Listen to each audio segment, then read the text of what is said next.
Osaka and Kyoto, the ultimate Kansai showdown. On one side, you've got Osaka, the modern and oh so vibrant kitchen of Japan. It's a city where neon signs and the aroma of takoyaki keep the energy alive. On the other side, there's Kyoto, serene, elegant, and dripping in history, with temples, tea houses, and that magical old Japan charm. But here's the million yen question. Where should you stay? And which area in particular? We'll answer all these in this video, so stick around.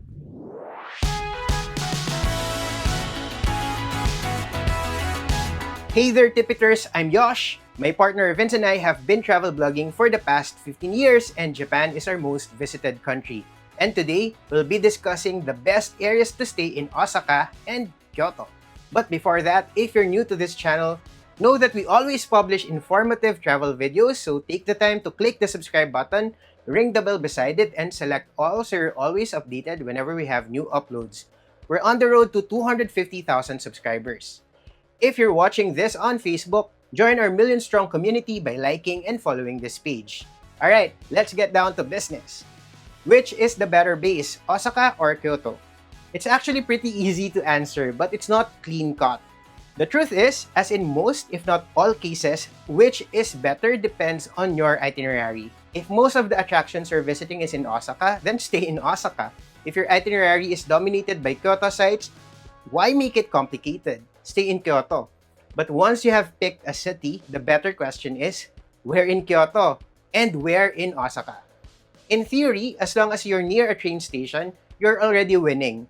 Osaka and Kyoto's public transport game is top tier, and most attractions are conveniently near a station or bus stop. But, and this is a big but, not all areas are created equal. Some spots are just way more practical or exciting depending on your plans. And once again, the best district depends on your itinerary. Are you here to soak in all the Osaka goodness and nothing else? There's an area for that. Planning day trips to places like Kobe or Nara? Yep, there's a spot for that too. Or maybe you're all about the Shinkansen life, going to further destinations but staying in Osaka as your base. Guess what? There's a perfect area for that too. So, what are these areas? Let's start with Osaka. If you're looking for a vibrant and high-energy area to stay, Namba and Dotonbori should be on your list. This is Osaka's frenetic entertainment and shopping district, bursting at the seams with locals and tourists alike. Dotonbori is a destination on its own and is often included in any Osaka first-timer's itinerary. It mainly refers to this street, flanked with restaurants, food stalls, and shops, running parallel the canal of the same name. The famous Shinsaibashi arcade is also just around the corner. Namba is also a transportation hub. Its map is peppered with train stations, some of which have the name Namba, which are operated by different railway companies. You have Namba Station, just Namba, which is part of the Nankai Railway and Osaka Subway network. Then you have JR Namba Station, which is operated by JR West, and Osaka Namba Station, which serves Kintetsu and Hanshin trains. Although on the map, they stand just next to each other, when you're on the ground, they can be quite confusing, especially for tourists.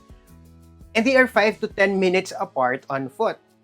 The Osaka City Air Terminal, or OCAT, is also located here. It is a hub where you'll find buses going to and coming from other prefectures. I usually catch a bus here when going to Hiroshima or Tottori. Here in Namba area, we tried staying at Red Roof Inn and Suites Namba.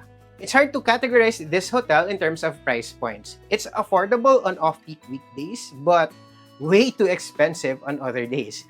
Its cheapest room, good for 2 guests, can go as low as 9,000 yen or around $60 off-peak. But on peak season weekends, it does go over 29,000 yen or around 10,600 pesos or $184 per night. It's been years since we last stayed here. I remember it being pleasant though, which is good because I would have remembered if we encountered something bad. But what stands out to me the most is its location. When you're staying here, you're close to train stations and OCAT, and Dotonbori is just around the block. There are also a lot of dining spots. If Red Roof is way above your budget, don't worry, there are other cheaper properties around this area. So all you need to do is search Klook or Agoda whichever will give you the best rates. And take a screenshot of all our promo codes. This video will be all about hotel and hostel locations, and if you're looking for a place to stay in Osaka or Kyoto, try Klook and use our promo code the Poor Traveler Klook to score up to 5% off, capped at 300 pesos. You can use this code up to 5 times. You can also automatically redeem your $5 discount voucher by visiting thepoortraveler.net/300discount. And if you're looking for an eSIM, get it from Airalo and use promo code ThePoorTraveler for up to 15% off.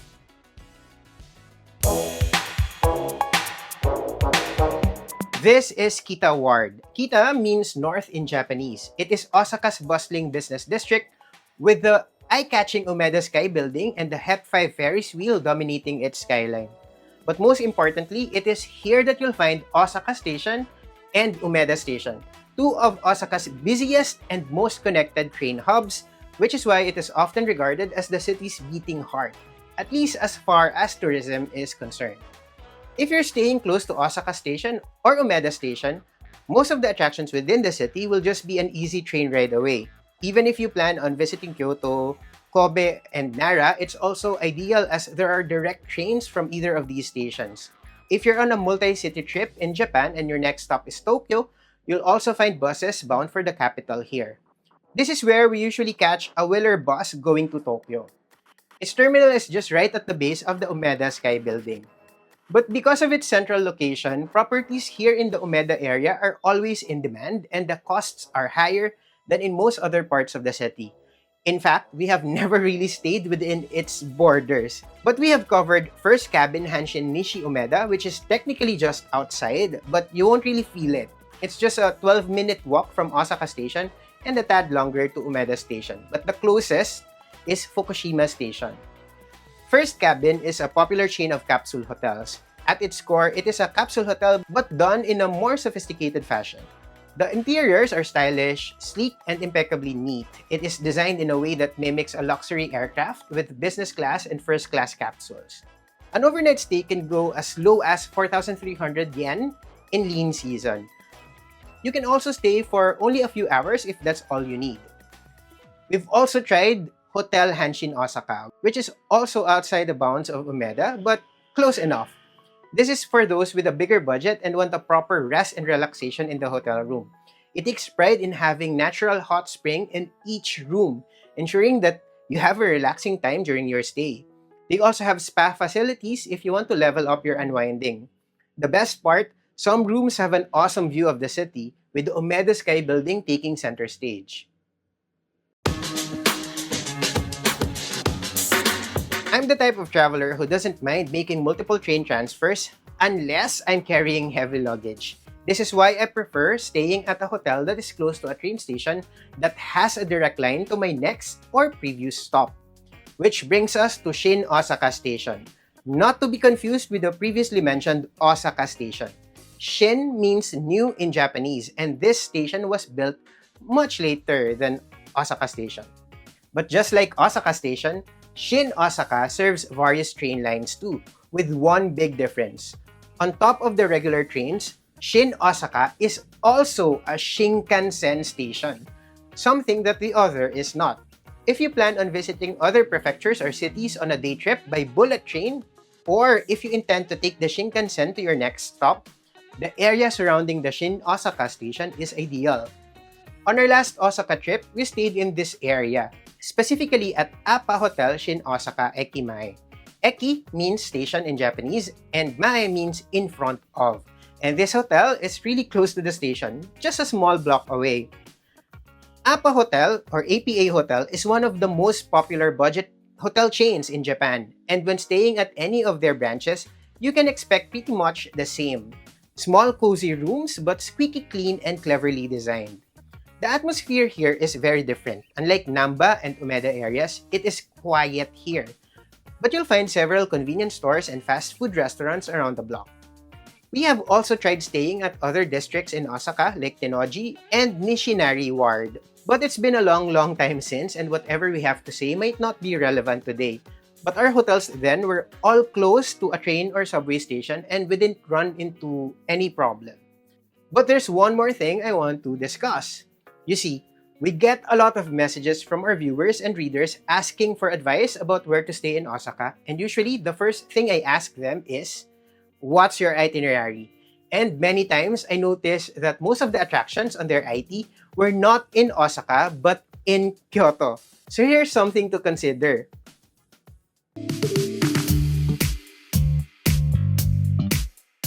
To be clear, Kyoto Station is not in Osaka, but in Kyoto, a completely separate city and separate prefecture. But if most sites that you want to see are in Kyoto, then why not stay in Kyoto instead? In particular, the area surrounding Kyoto Station is a convenient choice. Kyoto Station, much like Osaka Station, is a super well-connected hub, linking Kyoto to other cities and prefectures.